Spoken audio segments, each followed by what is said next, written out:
트럼프가 유럽을 압박했는데 오히려 한국이 대박났다고요? 미국 무기 아니면 안 된다던 유럽이 갑자기 한국을 찾는다고요?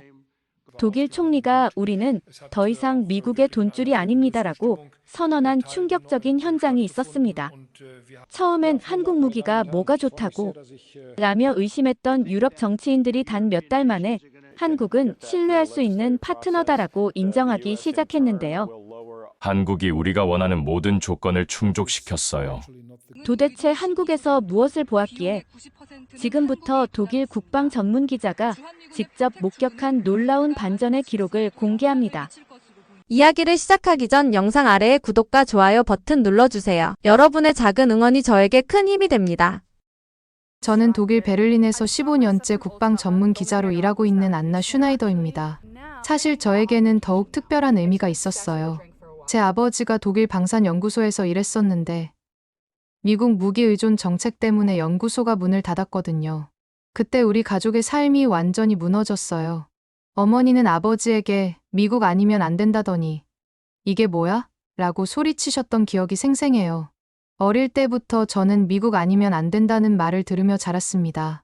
독일 언론계에서도 그게 당연한 상식이었죠. 그런데 지금 독일 총리가 그 공식을 깨뜨리겠다고 선언한 겁니다. 브리핑장에서 한 동료 기자가 제게 속삭였어요. 안나, 이거 진짜 큰일이야. 트럼프가 가만히 있을 것 같아. 맞는 말이었어요. 도널드 트럼프 미국 대통령은 이미 유럽에 엄청난 압박을 가하고 있었거든요. 유럽산 자동차에 25% 관세를 물리겠다고 위협하면서 동시에 미국 무기를 더 많이 사라고 강요하고 있었으니까요. 총리의 발언이 끝나고 저는 곧바로 편집부로 달려갔어요. 이건 단순한 정치적 수사가 아니야. 뭔가 큰 변화가 시작되고 있어. 제 직감이 맞았습니다. 그날 이후로 유럽 전체가 들썩이기 시작했거든요. 베를린 시내 카페에서 시민들이 나누는 대화도 완전히 달라졌어요. 이제 독일도 미국 눈치 안 본다는 거야? 그런데 미국 무기 말고 뭘 사겠다는 거지? 온 도시가 궁금해하고 있었습니다. 정말 놀라운 건 그 다음이었어요. 며칠 뒤 스위스에서 터진 소식 때문이었죠. 중립국 스위스마저 미국 F-35 전투기 구매를 국민투표에 붙이겠다고 발표한 겁니다. 유럽 전체가 미국의 압박에 맞서기 시작한 거예요. 저는 그때만 해도 몰랐어요. 이 모든 혼란 속에서 한 나라가 조용히 하지만 확실하게 떠오르고 있다는 사실을 말이죠. 바로 대한민국이었습니다. 한국에 대한 저의 편견은 정말 심했어요. 값싼 대체품 만드는 나라 정도로 생각했거든요. 하지만 앞으로 여러분께 들려드릴 이야기는 그 모든 편견이 얼마나 잘못된 것이었는지 보여줄 겁니다. 트럼프의 압박은 오히려 한국을 세계 무대의 중심으로 끌어올렸어요. 그리고 저는 그 현장을 직접 목격한 증인이 됐습니다. 여러분, 독일 총리의 발언이 있기 전에 무슨 일이 있었는지 아세요? 트럼프가 유럽을 향해 날린 폭탄 같은 한마디가 있었거든요. 유럽산 자동차에 25% 관세를 물리겠다. 대신 우리 무기를 더 사라. 이건 단순한 무역 협상이 아니었어요. 완전한 강매였죠. 저는 그날 베를린 연방의회 기자실에서 동료들과 함께 트럼프의 트위터 메시지를 보고 있었는데요. 정말 믿을 수 없었어요. 독일은 미국 가스를 사고, 미국 무기를 사고, 미국에 더 많은 돈을 내라. 아니면 관세다. 독일 자동차 업계는 완전히 패닉 상태였습니다. 폭스바겐 주가는 하루 만에 10% 폭락했고요. BMW와 메르세데스도 마찬가지였어요. 저는 급하게 폭스바겐 본사가 있는 볼프스부르크로 취재를 나갔습니다. 거기서 만난 한 공장 관리자는 제게 이렇게 말했어요. 안나, 이건 협상이 아니야. 이건 협박이라고. 미국이 우리를 ATM 기계로 보고 있다니까. 그분의 목소리에 분노가 가득했어요. 하지만 정말 충격적인 건 그 다음이었습니다. 트럼프는 관세 위협만으로는 부족했던지 나토 회비도 더 내라고 압박하기 시작했거든요.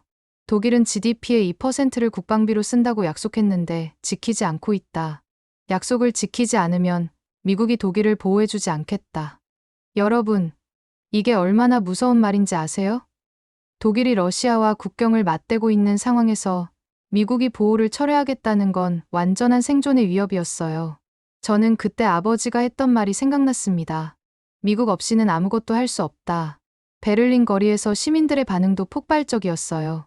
브란덴부르크 문 앞에서 열린 시위에서 한 시민이 플래카드를 들고 있었는데 우리는 미국의 속국이 아니다라고 쓰여 있었거든요.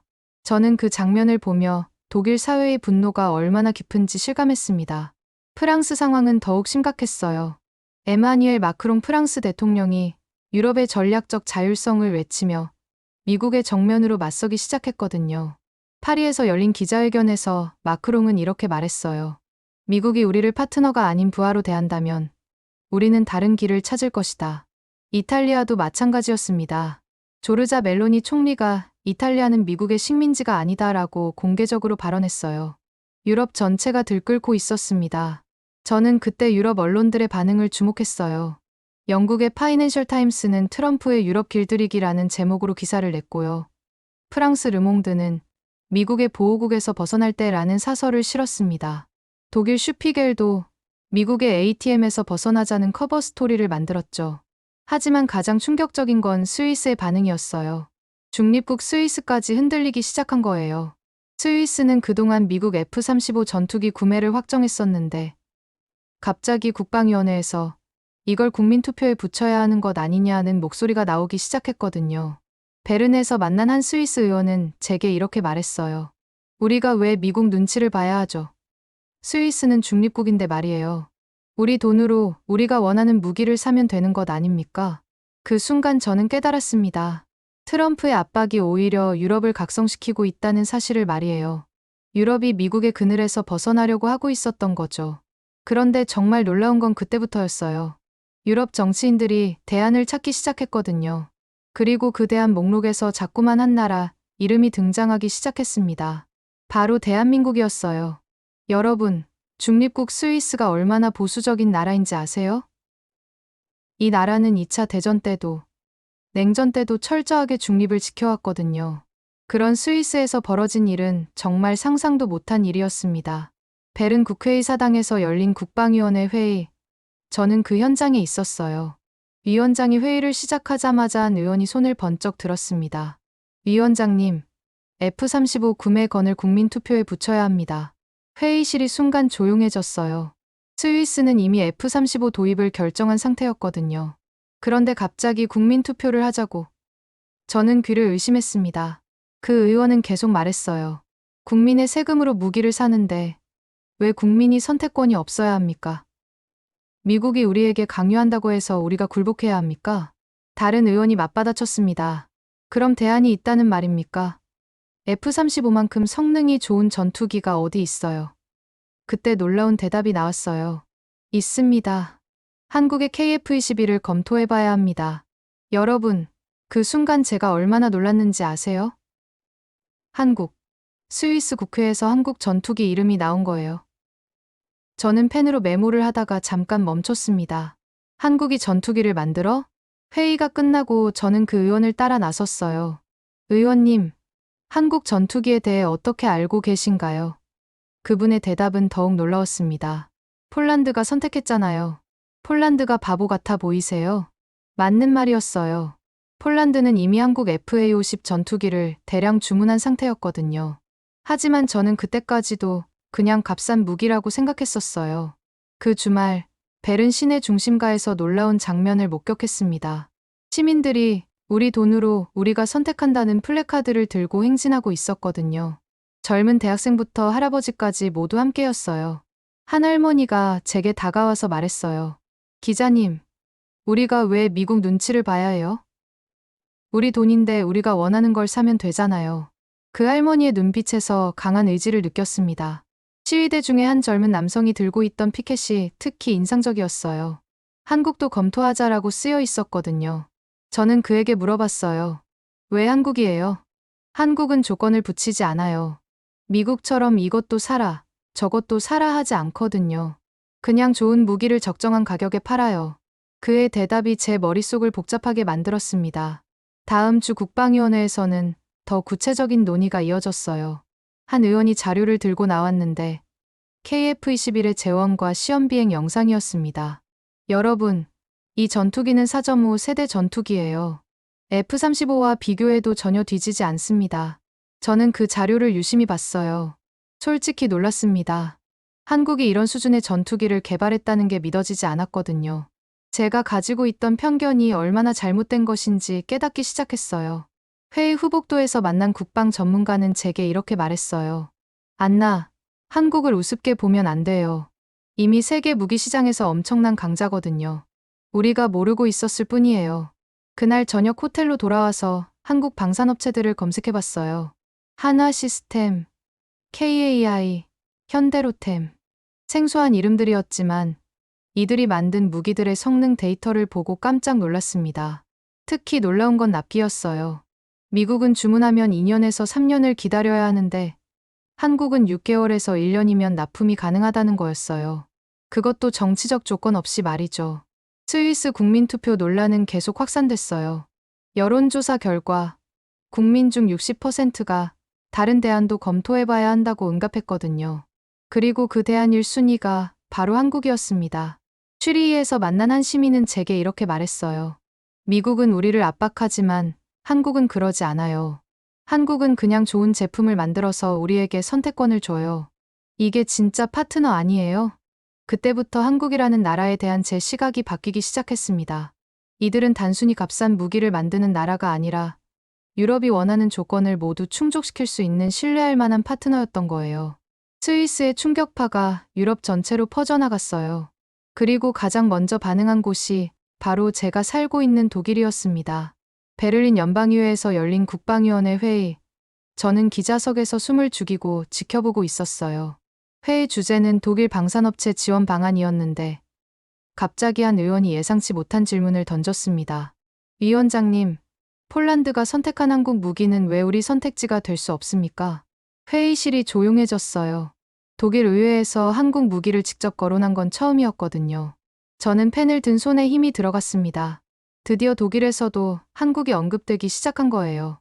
국방위원장이 당황하며 대답했어요. 그건 폴란드 상황이고요. 우리는 그때 다른 의원이 끼어들었습니다. 아니에요. 폴란드가 바보라서 한국 무기를 산 게 아니잖아요. 분명히 이유가 있을 거예요. 저는 그 순간 흥미진진했어요. 독일 정치인들이 한국에 대해 진지하게 이야기하고 있었거든요. 회의 후복도에서 그 의원을 인터뷰했습니다. 의원님, 왜 갑자기 한국을 언급하신 거죠? 그분의 대답이 인상적이었어요. 안나 기자님, 우리가 왜 미국 것만 써야 해요? 성능 좋고 가격 합리적이면 어디 것이든 검토해봐야죠. 그게 독일 국민에게 유리한 거잖아요. 그 주 프랑스에서도 비슷한 일이 벌어졌어요. 파리 국방부에서 열린 기자회견에서 세바스티앙 르코르니 국방장관이 한 말이 화제가 됐거든요. 우리에게는 아시아에 흥미로운 파트너가 있습니다. 장관은 직접적으로 한국이라고 말하지는 않았지만 모든 기자들이 알아챘어요. 아시아에서 프랑스와 방산 협력이 가능한 나라는 한국뿐이었거든요. 저는 그 자리에서 손을 번쩍 들었습니다. 장관님, 혹시 대한민국을 말씀하시는 건가요? 르코르니 장관이 미소를 지으며 대답했어요. 기자님이 정답을 맞추셨네요. 한국은 매우 신뢰할 수 있는 파트너입니다. 여러분, 그 순간 기자회견장이 술렁였어요. 프랑스 국방장관이 공개적으로 한국을 파트너라고 인정한 거였거든요. 저는 급하게 메모를 적었습니다. 프랑스도 한국으로 눈을 돌리고 있다. 파리에서 만난 프랑스 국방 전문가는 제게 더 자세한 이야기를 해줬어요. 안나, 한국은 이미 유럽에서 주목받고 있어요. 특히 K-9 자주포는 우크라이나 전쟁에서 입증된 실전 무기거든요. 실전 무기라고요? 제가 놀라서 되물었어요. 한국이 우크라이나에 무기를 보냈나요? 직접적이지는 않지만 폴란드가 한국에서 산 K-9 자주포를 우크라이나에 지원했어요. 그 성능이 검증된 거죠. 그의 설명을 듣고 저는 깜짝 놀랐습니다. 한국 무기가 이미 유럽 전쟁터에서 활약하고 있었던 거예요. 독일로 돌아와서 더 자세히 조사해봤어요. 한국 방산업체들의 유럽 진출 현황을 알아보니 정말 놀라웠습니다. 이미 폴란드, 노르웨이, 에스토니아, 핀란드까지 한국 무기를 도입했거나 검토하고 있었거든요. 함부르크에서 만난 독일 방산업체 관계자는 솔직하게 말했어요. 우리도 인정해야 해요. 한국 기술력이 이미 우리를 따라잡았다고요. 아니, 어떤 분야에서는 앞서고 있어요. 정말요? 저는 믿기지 않아서 물어봤어요. 구체적으로 어떤 분야에서요? 포병 시스템이요. K-9 자주포는 세계 최고 수준이에요. 우리 독일 PG-2000보다 사거리도 길고 정확도도 높아요. 게다가 가격은 절반이고요. 그 말을 듣고 충격을 받았어요. 독일 방산업체 사람이 한국 제품이 더 좋다고 인정한 거였거든요. 제가 가지고 있던 편견이 얼마나 잘못된 것인지 깨달았습니다. 베를린 산업연구소에서 발간한 보고서를 보고 더욱 놀랐어요. 한국 방산업체들의 유럽 시장 점유율이 지난 3년간 5배 증가했다는 내용이었거든요. 보고서 작성자와 인터뷰했을 때 그가 한 말이 인상적이었어요. 한국은 정치적 조건을 붙이지 않아요. 미국처럼 이것도 사라, 저것도 하라 하지 않죠. 그냥 좋은 제품을 만들어서 시장에서 경쟁해요. 이게 유럽이 원하는 방식이에요. 그때 저는 깨달았어요. 한국이 유럽에서 주목받는 이유가 단순히 성능이나 가격 때문만이 아니라는 걸 말이에요. 한국은 유럽을 동등한 파트너로 대하고 있었거든요. 독일, 프랑스 같은 나라가 한국을 입에 올렸습니다. 과거에는 상상도 못한 일이에요. 이제 유럽 정치인들과 전문가들 사이에서 한국은 더 이상 아시아의 작은 나라가 아니라 신뢰할 수 있는 파트너로 인식되기 시작했습니다. 하지만 이론적인 이야기만으로는 부족했어요. 실제로 한국 무기를 선택한 나라들이 어떤 경험을 했는지 직접 확인해 봐야겠다고 생각했습니다. 그래서 저는 바르샤바로 출장을 떠났어요. 폴란드 국방부 청사 앞에 도착했을 때 제 눈에 들어온 건 거대한 현수막이었어요. 한국과 함께하는 폴란드의 미래라고 쓰여 있었거든요. 폴란드가 한국에 대해 얼마나 만족하고 있는지 한눈에 알 수 있었습니다. 폴란드 국방부 차관과의 인터뷰는 정말 인상적이었어요. 안나 기자님, 미국과 한국의 차이를 아세요? 그가 웃으며 물어봤어요. 차이요? 어떤 차이 말씀이신가요? 미국은 주문하면 2년 뒤에 납품해줘요. 한국은 6개월 내에 첫 납품을 해줬어요. 게다가 조건도 없어요. 이것도 사라, 저것도 하라 하지 않거든요. 그의 설명을 들으니 왜 폴란드가 한국을 선택했는지 이해가 됐어요. 단순히 가격이나 성능 문제가 아니라 파트너십의 질이 달랐던 거예요. 구체적으로 어떤 무기를 도입하신 건가요? 제가 질문했어요. FA-50 전투기 48대, K-9 자주포 600대, K2 전차 1000대요. 총 계약 규모가 300억 달러예요. 그 규모를 듣고 정말 깜짝 놀랐습니다. 한국이 이렇게 큰 계약을 따낸 거였어요. 더 놀라운 건 납품 속도였어요. 첫 번째 K-9 자주포 배치가 계약 후 6개월 만에 이뤄졌어요. 미국 같으면 2년은 기다려야 했을 거예요. 바르샤바 근교 훈련장에서 실제 K-9 자주포 시연을 봤을 때 저는 입이 다물어지지 않았어요. 사격 명령 후 3초 만에 포탄이 발사됐고 정확히 표적에 명중했거든요. 폴란드 군인들의 표정에서 만족감을 읽을 수 있었어요. 이전에 쓰던 무기와 비교하면 어때요? 제가 폴란드 포병 대대장에게 물어봤어요. 하늘과 땅 차이예요. 사거리는 2배, 정확도는 3배 좋아졌어요. 그런데 조작은 더 쉬워졌고요. 그의 눈빛에서 진정한 만족을 느꼈습니다. 폴란드에서 노르웨이로 향하는 비행기 안에서 저는 생각에 잠겼어요. 한국이 정말 이런 나라였나? 제가 가지고 있던 편견이 완전히 잘못된 것이었다는 걸 깨달았습니다. 오슬로에 도착해서 노르웨이 국방부를 찾았어요. 노르웨이는 독일 PG-2000 자주포 대신 한국 K-9를 선택한 나라였거든요. 독일 제품을 제치고 한국 제품을 선택한 이유가 궁금했습니다. 노르웨이 국방조달청장과의 인터뷰에서 충격적인 이야기를 들었어요. 독일은 납품까지 3년이 걸린다고 했어요. 한국은 1년이면 충분하다고 했고요. 게다가 성능도 한국 것이 더 좋았어요. 성능이 더 좋다고요. 제가 놀라서 되물었어요. 독일 무기가 한국 무기보다 못하다는 게 믿어지지 않았거든요. 사거리, 정확도, 연사 속도 모든 면에서 K-9가 앞섰어요. 특히 영하 40도에서도 정상 작동한다는 게 우리한테는 중요했어요. 노르웨이 기후를 고려한 설계라고 하더라고요. 그 말을 듣고 감탄했어요. 한국이 노르웨이의 특수한 환경까지 고려해서 무기를 설계했다는 거였거든요. 이런 세심함이 한국 무기의 경쟁력이었구나 싶었습니다. 더 놀라운 건 서비스였어요. 한국 기술자들이 노르웨이에 상주하면서 유지보수를 해줘요. 독일은 고장나면 독일까지 보내야 한다고 했거든요. 베르겐 근교 시험장에서 실제 K-9 자주포를 보니 정말 인상적이었어요. 영하 20도의 추위 속에서도 문제없이 작동하고 있었거든요. 노르웨이 군인들이 한국 기술자들과 함께 웃으며 이야기하는 모습이 인상적이었어요. 한국 사람들은 어때요? 제가 노르웨이 군인에게 물어봤어요. 정말 친절하고 전문적이에요. 우리가 이해할 때까지 끝까지 설명해주고요. 독일 사람들은 좀 거만했는데 한국 사람들은 파트너처럼 대해줘요. 그 순간 저는 깨달았어요.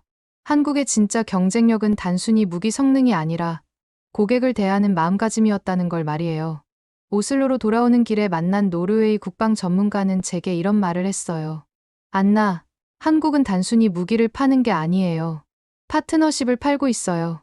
그래서 유럽 선진국들이 한국을 선택하는 거예요. 유럽 선진국들이 한국 무기를 선택한 이유. 바로 신뢰와 속도였습니다. 그리고 무엇보다 한국이 유럽을 동등한 파트너로 대한다는 점이었어요. 이제 저도 한국을 다르게 보기 시작했습니다. 노르웨이에서 돌아온 다음 주, 베른에서 열린 스위스 의회 공청회에 참석했어요.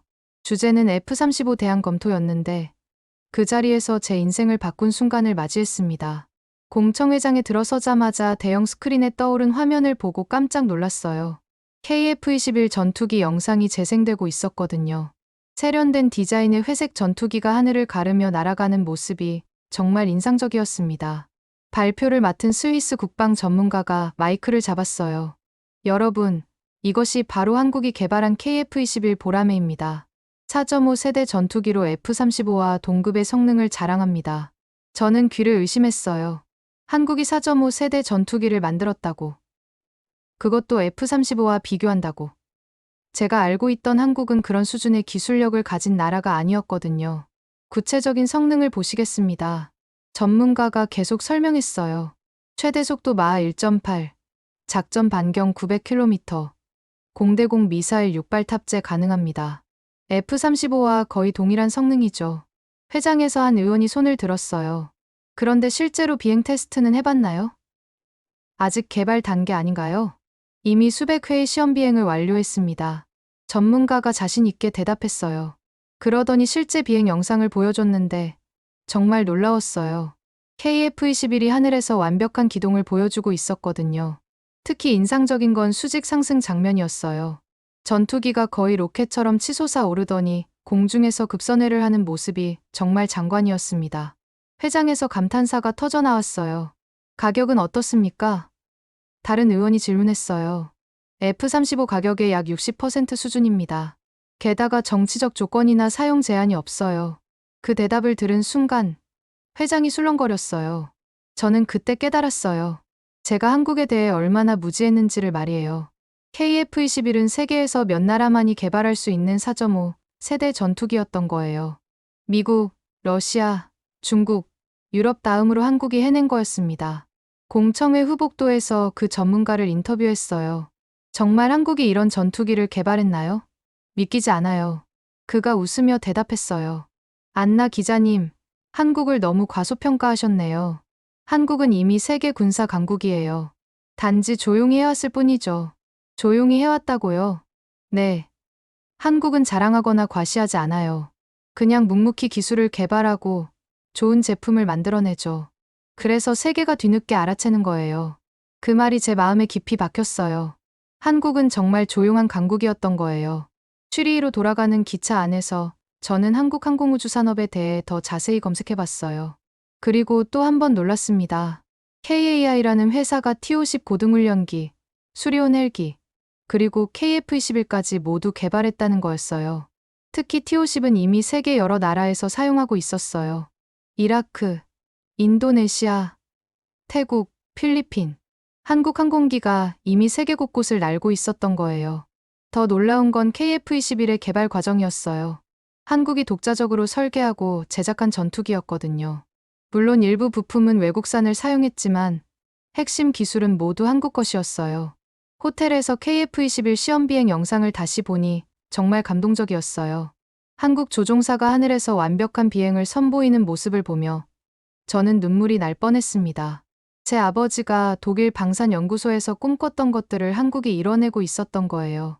독일이 미국 의존으로 포기했던 그 꿈을 한국은 현실로 만들었던 겁니다. 다음 날 베를린으로 돌아와서 동료 기자들에게 이야기했어요. 한국이 정말 대단한 나라야. 우리가 몰랐을 뿐이지. 이미 세계 수준의 무기를 만들고 있어. 하지만 동료들의 반응은 회의적이었어요. 안나, 너무 감정적으로 받아들이는 거 아냐? 한국이 독일보다 뛰어날 리 없잖아. 저는 그때 깨달았어요. 저뿐만 아니라 유럽 사람들 대부분이 한국에 대해 편견을 가지고 있다는 걸 말이에요. 하지만 현실은 달랐어요. 한국은 이미 우리가 인정해야 할 강국이 되어 있었습니다. 그 주말 아버지를 찾아뵈었어요. 요양원에 계신 아버지께 한국 이야기를 해드렸더니 놀라며 말씀하셨어요. 정말 한국이 그런 전투기를 만들었다고? 우리가 못한 걸 해냈구나. KF-21은 세계 몇 나라만 가진 4.5세대 전투기입니다. 한국이 해냈습니다. 이제 저도 확신을 가지고 말할 수 있어요. 한국은 더 이상 우리가 내려다볼 나라가 아니라 우리가 배워야 할 나라라는 걸 말이에요. 그런데 한국에 대한 제 시각이 완전히 뒤바뀐 결정적인 사건이 있었어요. 트럼프가 갑자기 터뜨린 폭탄 발언 때문이었습니다. 그날 저는 베를린 사무실에서 평소처럼 일하고 있었어요. 그런데 갑자기 동료가 소리쳤습니다. 안나, 트럼프가 또 폭탄 발언했어. 급하게 뉴스를 확인해보니 정말 충격적이었어요. 주한미군 철수를 검토하고 있다. 한국이 주둔비를 더 내지 않으면 미군을 빼겠다. 이게 얼마나 큰 사건인지 아세요? 주한미군은 70년 넘게 한국에 주둔해왔거든요. 그런데 갑자기 철수하겠다고? 아시아 전체가 패닉에 빠질 상황이었어요. 저는 급하게 아시아 각국의 반응을 찾아봤어요. 일본은 완전히 당황한 상태였습니다. 시게루 총리가 긴급 기자회견을 열어서 미일 동맹의 중요성을 재확인한다고 말했지만 목소리가 떨리고 있었어요. 대만은 더 심각했어요. 라이칭더 총통이 미국의 대만 방어 의지를 확인하고 싶다고 거의 애원하는 듯한 발언을 했거든요. 중국의 위협 앞에서 미군이 빠지면 대만은 정말 위험해지니까요. 호주도 마찬가지였어요. 앨버니지 총리가 AUKUS 동맹의 중요성을 강조했지만 불안해하는 기색이 역력했습니다. 아시아 전체가 미국 철수 가능성에 벌벌 떨고 있었던 거예요. 그런데 한국의 반응은 완전히 달랐어요. 이재명 대통령이 청와대에서 담담하게 발언했습니다. 우리는 모든 가능성에 대비하고 있습니다. 대한민국은 스스로를 지킬 수 있는 충분한 능력을 갖추고 있습니다. 저는 그 장면을 보고 깜짝 놀랐어요. 어째서 한국만 이렇게 침착하지? 다른 나라들은 모두 패닉 상태인데 한국은 왜 이렇게 여유로워 보이는 거지? 한국 국방부 장관의 브리핑은 더욱 놀라웠어요. 한국군은 현재 북한의 모든 위협에 독자적으로 대응할 수 있는 능력을 보유하고 있습니다. 킬체인, 한국형 미사일 방어체계, 대량 응징 보복 능력을 모두 갖추고 있습니다. 제가 모르던 용어들이 쏟아져 나왔어요. 킬체인, 한국형 미사일 방어체계, 대량 응징 보복? 이게 뭔지 알아보니 정말 놀라웠습니다. 킬체인은 북한이 미사일을 발사하기 전에 미리 타격하는 시스템이었어요. 한국이 독자 개발한 현무 미사일로 북한 전역을 타격할 수 있다는 거였죠. 한국형 미사일 방어체계는 날아오는 미사일을 요격하는 시스템이고요. 대량 응징 보복은 공격받으면 몇 배로 되갚아주는 능력이었어요. 한국이 이 모든 걸 독자적으로 갖추고 있었던 거예요. 더 놀라운 건 한국 국민들의 반응이었어요. 서울 시민들을 인터뷰한 뉴스를 보니 별로 걱정 안 된다는 반응이 대부분이었거든요. 미군이 가면 어쩌죠? 기자가 물어봤을 때 한 시민이 이렇게 대답했어요. 우리 군대가 충분히 강해요. 걱정할 게 없어요. 또 다른 시민은 오히려 좋은 기회 아니에요? 우리 힘으로 우리나라 지키는 거니까라고 말했어요. 이런 자신감이 어디서 나오는 건지 정말 궁금했습니다. 그때 독일 국방연구소에서 발표한 보고서를 봤어요. 한국의 독자 방위 능력 평가라는 제목이었는데 내용이 정말 충격적이었습니다. 한국은 이미 미군 없이도 북한을 충분히 억제할 수 있는 능력을 보유하고 있다. 재래식 전력에서는 압도적 우위, 미사일 전력에서도 균형을 이루고 있다.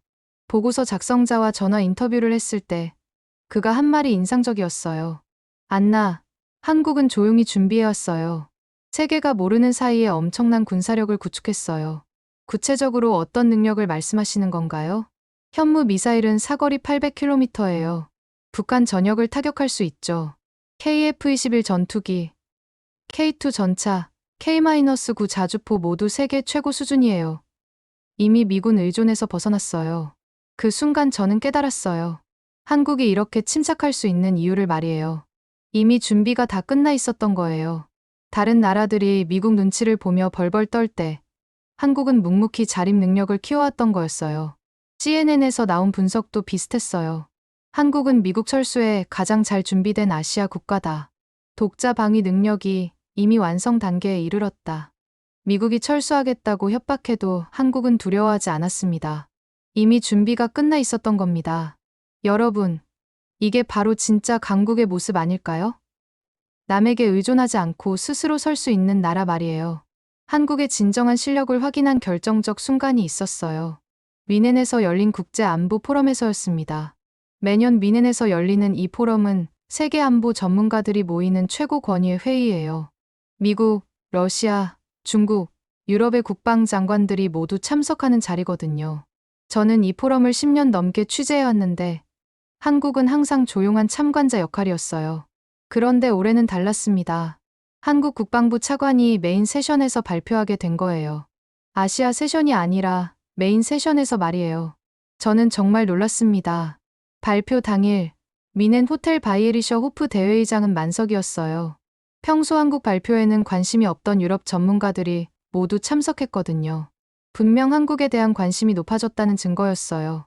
한국 차관이 연단에 올라갔을 때 회장이 조용해졌어요. 그가 첫 마디를 했을 때 저는 소름이 돋았습니다. 동맹은 선택일 수 있지만 국방은 책임입니다. 단 한 문장이었지만 회장 전체에 긴장감이 돌았어요. 미국의 압박과 협박에 시달리던 유럽 국가들에게는 정말 강력한 메시지였거든요. 차관은 계속 말했어요.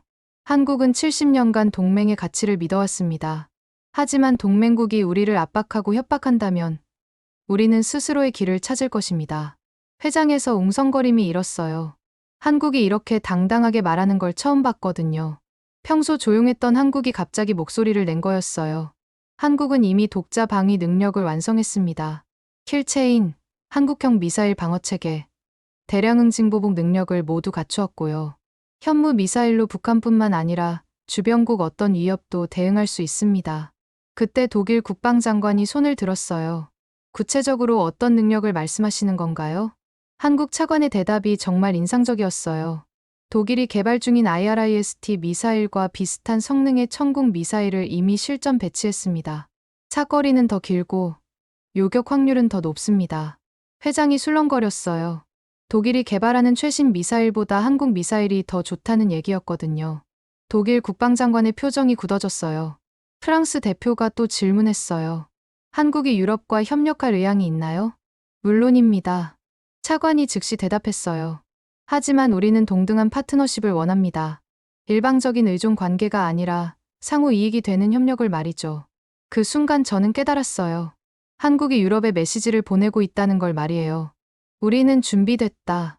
당신들이 원하면 함께 갈 수 있다는 메시지를 말이에요. 발표 후 질의응답 시간에 정말 놀라운 일이 벌어졌어요. 평소 한국에 관심 없던 북유럽 대표들이 줄줄이 질문을 했거든요. 노르웨이 대표, 한국 무기의 극한 환경 적응력은 어느 정도인가요? 스웨덴 대표, 한국과 공동 개발 프로젝트가 가능한가요? 핀란드 대표, 한국의 사이버 방어 능력은 어떻습니까? 한국 차관은 모든 질문에 자신 있게 대답했어요. 특히 인상적이었던 건 북유럽 국가들의 특수한 환경을 정확히 알고 있다는 점이었어요.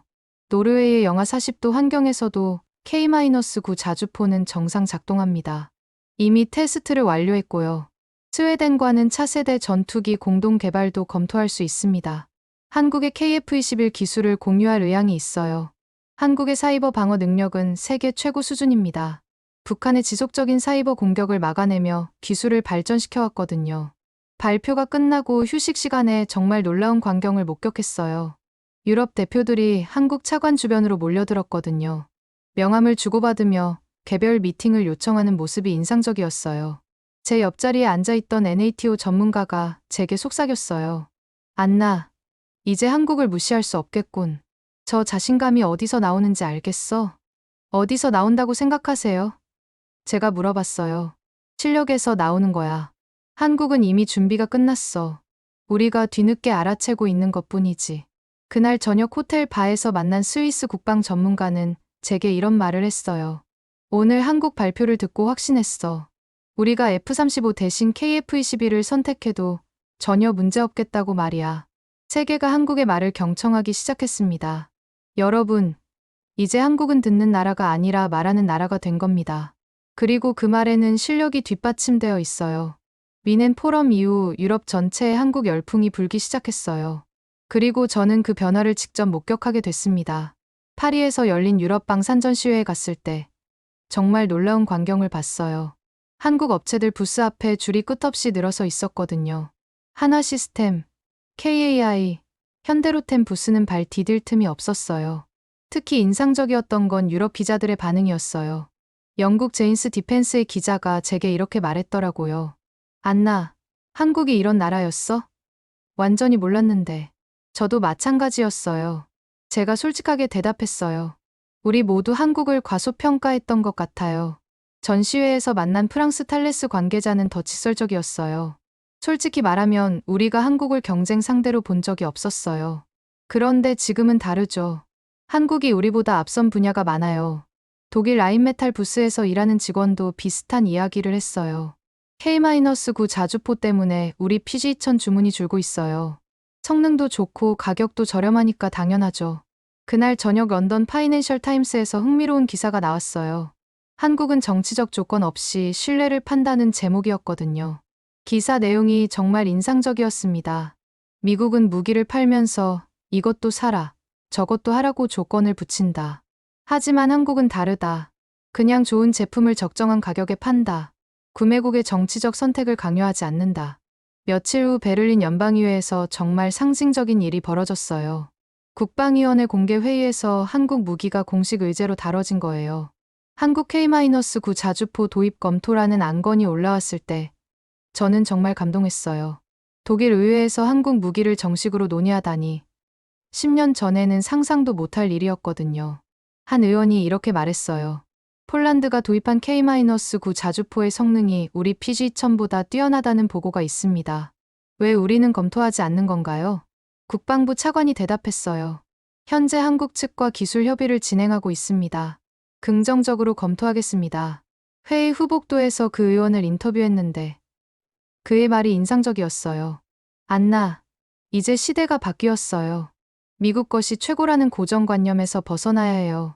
한국 무기가 더 좋으면 한국 것을 사는 게 맞죠. 스위스에서도 비슷한 일이 벌어졌어요. 국방위원회에서 KF-21이 공식 검토 대상으로 올라간 거예요. 위원회 회의를 참관했는데 정말 진지하게 논의하고 있었어요. KF-21의 성능이 F-35와 거의 동일한데 가격은 60% 수준입니다. 게다가 정치적 조건도 없고요. 그럼 왜 KF-21을 선택하지 않나요? 다른 위원이 물어봤어요. 기술적 검토가 더 필요합니다.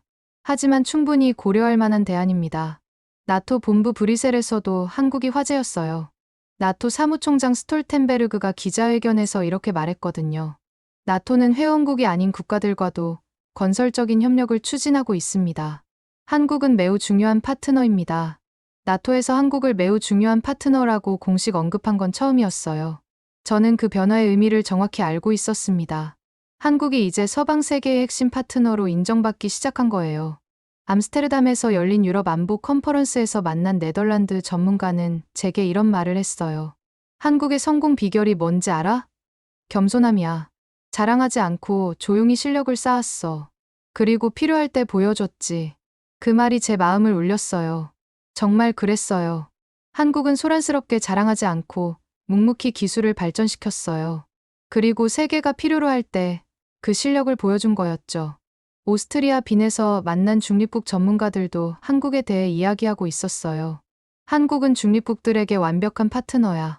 정치적 압박 없이 좋은 무기만 제공하거든. 과거 독일도 못한 걸 한국이 해내고 있습니다. 신뢰와 기술로 세계를 움직이고 있어요. 제 아버지의 꿈이었던 독립적인 방산 강국을 한국이 이뤄낸 거예요. 이제 유럽은 한국을 단순한 대안이 아니라 신뢰할 수 있는 파트너로 보고 있습니다. 지난 1년간 저는 정말 많은 것을 보고 느꼈습니다. 그리고 제 인생에서 가장 큰 깨달음을 얻었어요. 베를린 제 사무실에서 마지막 기사를 쓰고 있을 때 창밖으로 보이는 브란덴부르크 문을 바라보며 생각에 잠겼어요. 이 문은 독일 분단과 통일의 상징이잖아요. 하지만 지금 제 마음속에는 다른 나라의 이미지가 떠오르고 있었습니다. 바로 대한민국이었어요. 제 책상 위에는 아버지의 낡은 사진이 놓여 있어요. 독일 방산연구소에서 젊은 시절을 보내신 아버지의 모습이죠. 그분은 독일이 미국 의존에서 벗어나 독자적인 무기를 개발하길 꿈꾸셨어요. 하지만 현실은 냉혹했죠. 연구소는 문을 닫았고 아버지의 꿈도 사라졌어요.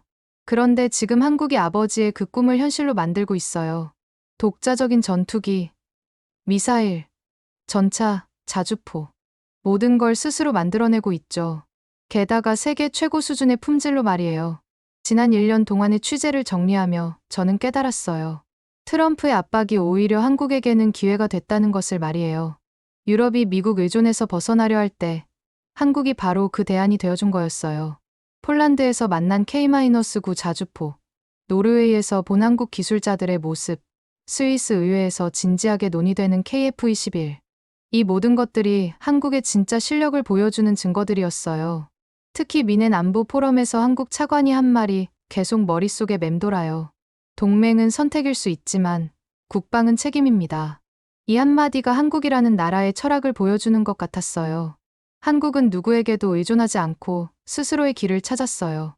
미국이 압박해도, 중국이 위협해도, 북한이 도발해도 흔들리지 않는 나라가 된 거죠. 이게 바로 진정한 독립국가의 모습 아닐까요? 제가 쓴 기사의 마지막 문장을 읽어보겠습니다. 트럼프의 압박은 한국을 드러낸 계기였다. 한국은 단순한 대안이 아니라 세계의 새로운 기준이었다. 정말 그래요. 한국은 이제 세계의 새로운 기준이 됐어요. 정치적 조건 없이 좋은 제품을 공급하고 파트너를 동등하게 대하며 약속을 지키는 나라. 이런 나라가 바로 미래의 강국이 아닐까요? 요양원에 계신 아버지를 찾아뵈었을 때 제가 쓴 기사를 보여드렸어요. 아버지는 한참 동안 글을 읽으시더니 눈물을 흘리셨어요. 정말 한국이 이런 나라가 됐구나. 우리가 못한 걸 해냈네. 아버지의 목소리가 떨리고 있었어요. 안나야, 너도 이제 알겠지? 강대국이 강한 게 아니라 준비된 나라가 강한 거야. 아버지 말씀이 맞아요. 미국은 분명 강대국이에요. 하지만 한국처럼 준비된 나라 앞에서는 압박과 협박이 통하지 않더라고요. 오히려 그런 압박이 한국의 진가를 세상에 드러내는 계기가 됐어요. 지난달 베를린에서 열린 한독 방산협력 세미나에 참석했을 때 독일 기업들이 한국과의 협력을 간절히 원하는 모습을 봤어요. 한때 한국을 내려다봤던 독일이 이제는 한국의 기술을 배우려고 하고 있었어요. 한독일 방산업체 CEO는 제게 이렇게 말했어요. 한국에서 배울 게 너무 많아요. 빠른 개발 속도, 뛰어난 품질, 합리적인 가격. 이 모든 걸 어떻게 동시에 달성하는지 정말 궁금해요. 제가 이 영상을 만든 이유는 간단해요. 세계가 한국을 어떻게 보고 있는지 한국 분들이 알아야 한다고 생각해서예요. 한국은 우리들이 생각하는 것보다 훨씬 더 대단한 나라예요.